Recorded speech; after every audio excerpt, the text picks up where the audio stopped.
과연 영화 같은 헬기의 공중전이 현실에서도 가능할까요? 헬기로 360도 회전을 할 수 있을까요? 날아가는 헬기를 손으로 멈추려면 얼마의 힘이 필요할까요?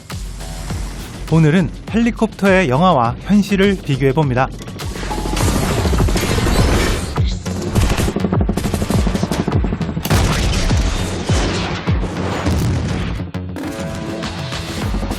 헬기가 주인공으로 등장하는 영화들에서 클라이막스를 장식하는 액션은 헬기와 헬기 간의 쫓고 쫓기는 추격전입니다.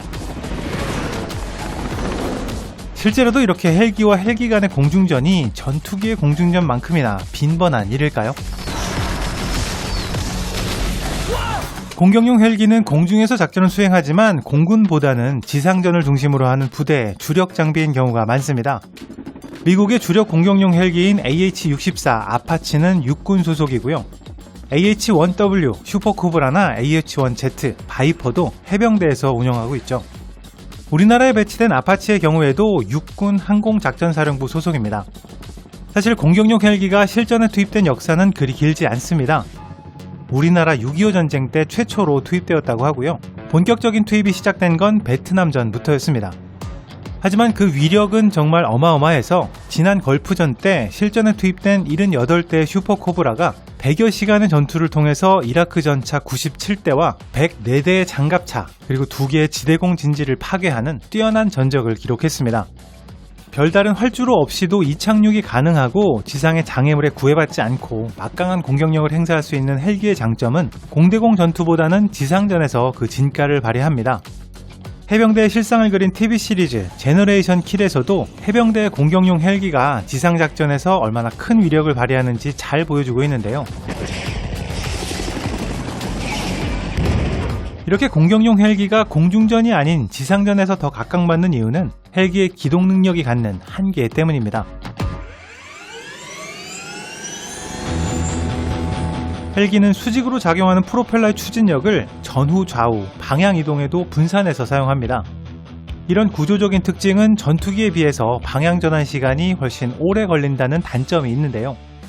기술을 돌리자마자 곧바로 해당 방향으로 기동할 수 있는 전투기와는 달리 헬기는 몸체를 기울이고 실제로 옆으로 이동하기까지 훨씬 오랜 시간이 걸리는 걸 확인할 수 있습니다. 이런 헬기 비행의 역학적인 특성 때문에 실제로 헬기 간의 추격전, 도그 파이트가 벌어진다면 전방에 있는 헬기가 추격하는 헬기의 공격을 피할 수 있는 가능성은 결코 높지 않습니다. 일반적인 공격용 헬기의 최고 속도가 시속 300km 내외인 걸 감안하면 마하 4를 넘어서는 속도와 레이더로 유도되는 미사일을 근거리에서 회피한다는 건 정말 영화에서나 일어날 수 있는 상황이죠.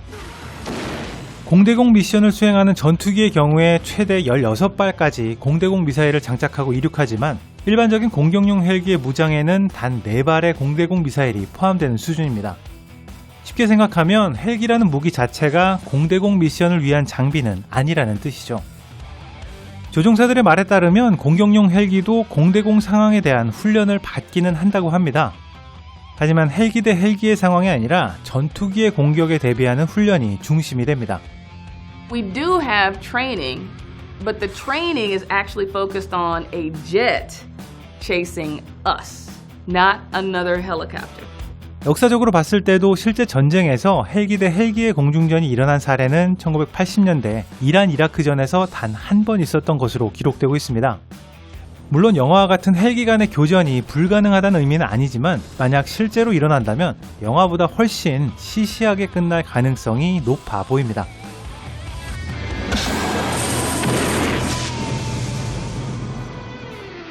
Hang on. 20세기에 만들어진 거의 대부분의 헬기 영화에서 이런 장면이 꼭 등장합니다. 수직으로 상승한 헬기가 360도 원을 그리면서 회전하는 모습인데요.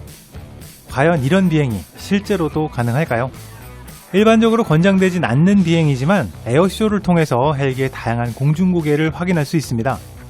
헬기 스턴트로 명성이 자자한 레드불 헬기의 경우에 옆으로 360도 회전을 하는 배럴롤, 앞구르기처럼 360도 회전을 하는 프론트 플립, 영화처럼 뒤로 360도 회전을 하는 루프 비행도 실제로 선보이는데요.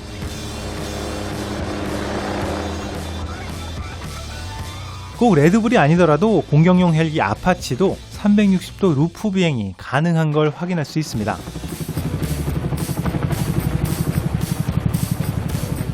하지만 이런 에어쇼를 위한 헬기들은 고난이도의 스턴트를 위해서 특별히 개조된 경우가 많습니다.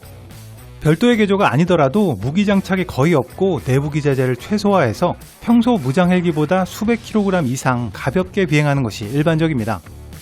더불어서 언뜻 보기에는 이런 회전 비행이 영화와 비슷한 것처럼 보이지만 사실 같은 비행 방식은 아닙니다.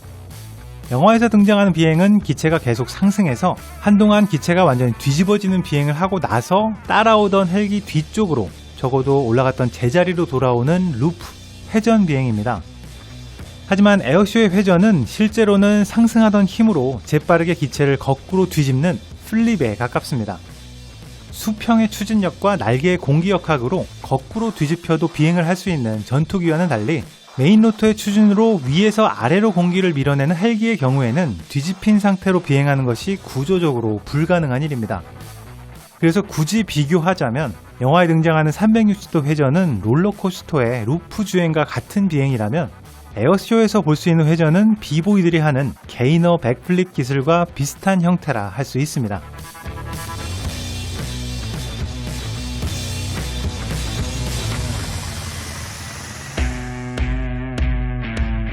TV 시리즈를 영화로 리메이크한 2010년 에이트 공대에는 헬기와 관련된 한 가지 황당한 장면이 있습니다. Fire the missile! Whoa! Missiles! Come on. That's how we deal with heat seekers, chaps. We go cold.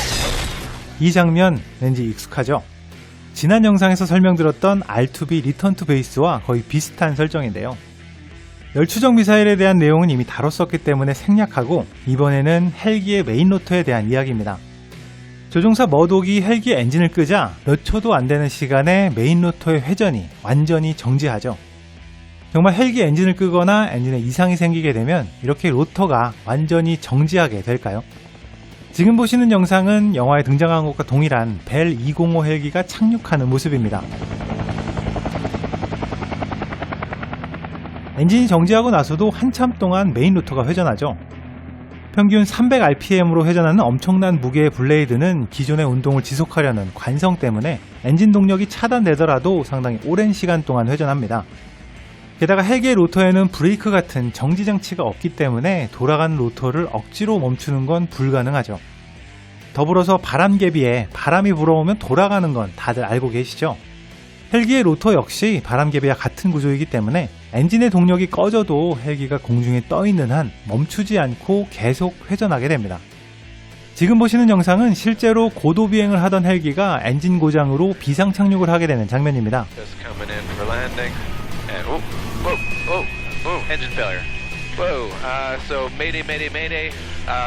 화면에서 보시는 것처럼 엔진이 완전히 꺼졌지만 메인 로터는 계속 회전하고 있습니다.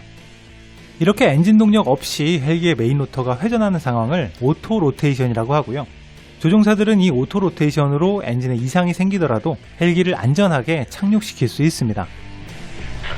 Yeah, we're gonna do it. We're gonna do it. We're gonna be okay.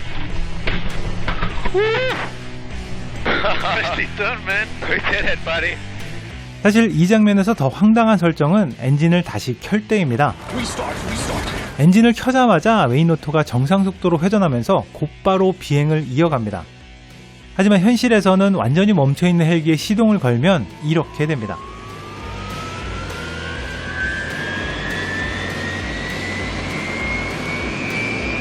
시간 관계상 빠른 화면으로 돌려보면 로터가 정상 속도인 300rpm에 이를 때까지 2분 10초의 시간이 소요됩니다. 그런데 이런 설정이 가득한 영화에서 Fire everything! Come on, baby! 물리법칙을 따지는 건 너무 과한 기대겠죠. Clear! Damn it!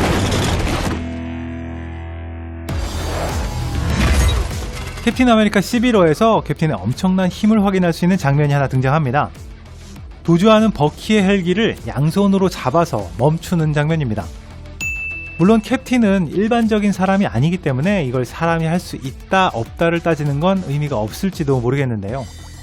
그렇다면 실제로 이런 헬기를 힘으로 잡아두려면 과연 얼마의 힘이 필요한 걸까요? 이 장면에서 사용된 헬기는 유로콥터사의 에어버스 AS350입니다. 이 헬기의 스펙상 들어올릴 수 있는 외부 화물의 최대 무게는 3,000파운드, 약 1.3톤에 달하는데요. 캡틴은 이 헬기를 그냥 잡고만 있었던 게 아니라 헬기장 쪽으로 끌어당겼기 때문에 단순 계산하면 1.3톤 이상의 완력을 가졌다는 의미로 볼 수 있습니다. 중형차의 공차 중량이 약 1.5톤 정도 되는 것으로 알려져 있으니까요. 캡틴의 힘은 이 헬기에 매달려서 중형차 한 대쯤은 들고 갈 수 있는 정도가 되겠죠. 신기한 건 이런 비슷한 상황이 분노의 질주 홉스 앤 쇼에서도 등장했다는 사실입니다.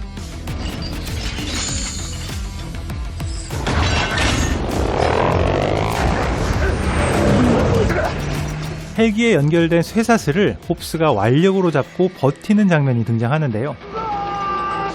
이 영화에서 등장한 헬기는 너무도 유명한 UH-60 블랙호크입니다. 블랙호크는 최대 11명의 승객과 1.2톤의 화물을 동시에 탑재할 수 있고 이를 제외할 경우에 4.1톤의 외부 화물을 운반할 수 있습니다. 헬기 기종의 차이로 단순 비교해보면 홉스가 캡틴을 능가하는 힘을 가졌다는 의미가 될 수도 있겠죠. 사실 물리법칙을 깡그리 무시하는 이런 장르에서 누가 힘이 더 센가 비교해보는 게 아무 의미가 없을지도 모릅니다. 하지만 한 가지 확실한 건 홉스는 그냥 힘이 좀 센 정도가 아니라 캡틴에 버금가는 슈퍼히어로급 파워를 가졌다는 사실입니다.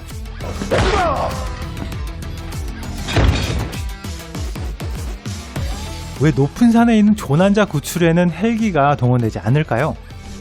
기술이 발전하면 과연 헬기도 마하의 속도로 비행할 수 있을까요? 헬기의 영화와 현실 비교 다음 시간으로 이어집니다.